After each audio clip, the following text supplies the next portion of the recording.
रत्नागिरीतील नूतनीकृत अत्याधुनिक सभागृह स्थानिक कलाकारांसाठी समर्पित। पालकमंत्री डॉक्टर उदय सामंत यांच्या हस्ते दिमाखदार उद्घाटन।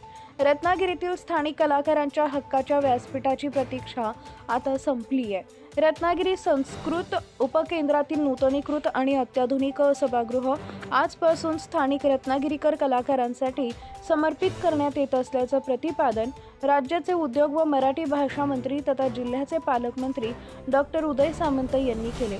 शनिवारी रात्री कवी कुलगुरू कालिदास सुसंस्कृत विश्वविद्यालयाच्या रत्नागिरी उपकेंद्र इथं या नूतनीकृत सभागृहाचा भव्य उद्घाटन सोहळा पार पडला।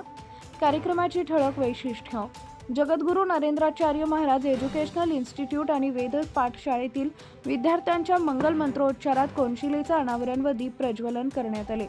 महाविद्यालयातील BA परफॉर्मिंग आर्ट्सच्या विद्यार्थ्यांनी प्राध्यापक आनंद आंबेकर यांच्या मार्गदर्शनाखाली लोककला, भारुड आणि लोकगीतांचा बहारदार कार्यक्रम सादर केला। तसेच नाट्यशास्त्र विभागाच्या विद्यार्थ्यांनी स्वागत गीत सादर केले।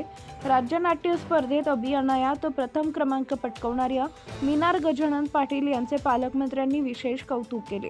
तसेच प्राध्यापक आनंद आंबेकर आणि डॉक्टर शशांक पाटील यांचाही विशेष सत्कार करण्यात आला। रत्नागिरीत कलाकारांसाठी एका अत्याधुनिक सभागृहाची गरज होती।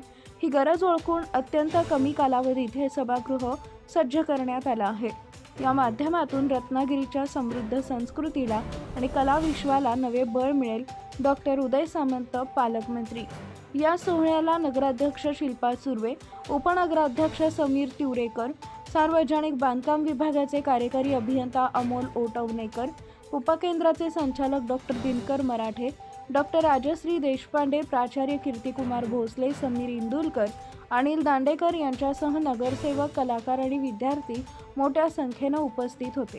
कार्यक्रमाचे प्रास्ताविक डॉक्टर मराठे यांनी केले, तर पालकमंत्र्यांच्या कार्याचा गौरव करणारे पद्यरूप गौरवपत्र त्यांना यावेळी प्रदान करण्यात आले। Subscribe now and press the bell icon. Never miss an update.